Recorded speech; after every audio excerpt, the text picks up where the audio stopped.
اعوذ باللہ من الشیطان الرجیم بسم اللہ الرحمن الرحیم۔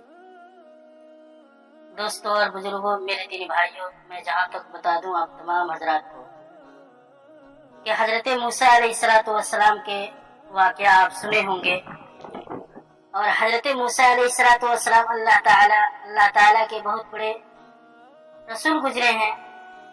آپ پر توریت شریف نازل ہوئے۔ ان کے قوم جنہیں اس وقت یہودی کہا جاتا ہے، انہیں بنی اسرائیل کی ہدایت اور نجات کا کام آپ کے سپرد ہوا۔ قرآن پاک میں آپ کا بار بار ذکر آتا ہے، اس لیے اس قصے کو کھول کر بیان کرنا چاہتا ہوں۔ حضرت ابراہیم علیہ السلام کا قصہ تو آپ پہلے سن چکے ہیں۔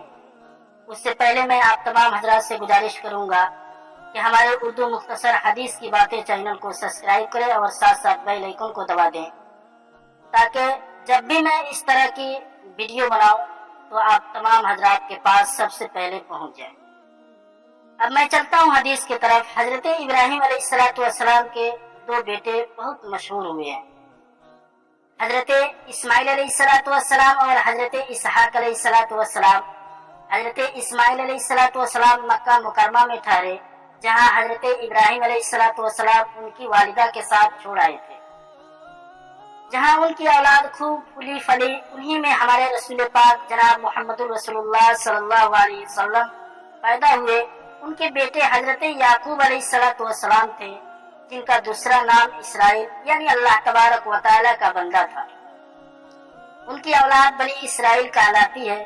یہ لوگ حضرت یوسف علیہ السلام کی وجہ سے مصر میں آباد ہو گئے تھے، جہاں کا قصہ پہلے تحریر کر دیا گیا ہے، جہاں وہ مصریوں کے 400 سال تک غلام بنے رہے۔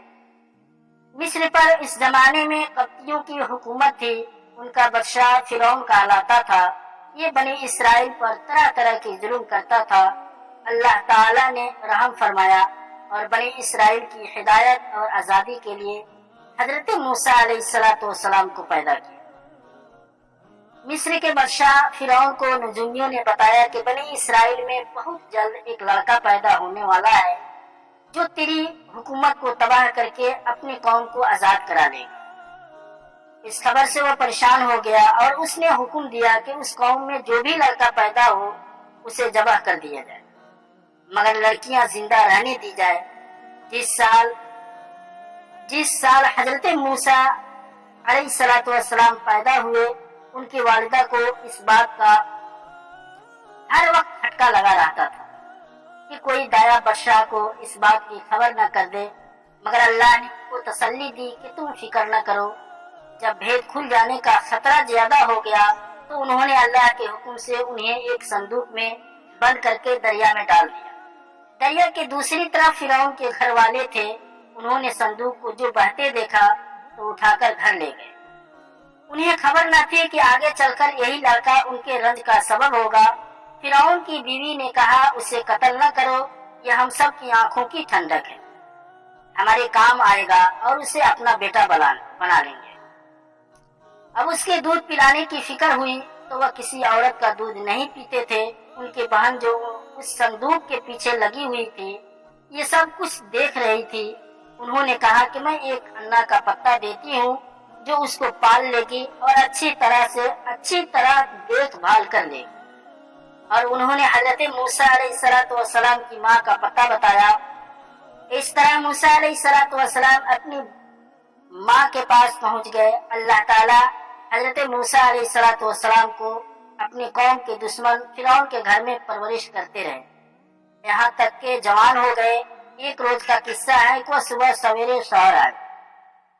اس وقت سب کے سب آرام سے سو رہے تھے۔ انہوں نے اپنے قوم کے ایک آدمی کو دیکھا جسے قبطی مار رہا تھا، کیونکہ اس سے بگاڑ میں کام لینا چاہتا تھا اور وہ انکار کر رہا تھا۔ حضرت موسیٰ علیہ السلام سے اپنی قوم کی ذلت برداشت نہ ہو سکی اور اس کی مدد کے لیے مجبور ہو گئے۔ انہوں نے اس کی گھونسا مارا کہ اس کی جان نکل گئی۔ اس کا مرنا تھا کہ حکومت میں کھلبلی مچ گئی۔ بنی اسرائیل کے ایک شخص نے ہماری قوم کے آدمی کو مار ڈالا، چنانچہ حکم دیا گیا کہ قتل کرنے والے کو مار دیا جائے، مگر حضرت موسیٰ علیہ السلام کو وقت پر خبر مل گئی اور وہ مدین کی طرف چلے گئے جو حضرت شعیب علیہ السلام کا شہر تھا۔ اللہ تبارک و تعالیٰ کہنے اور سننے سے زیادہ عمل کرنے کی توفیق عطا فرمائے۔ السلام علیکم ورحمۃ اللہ وبرکاتہ۔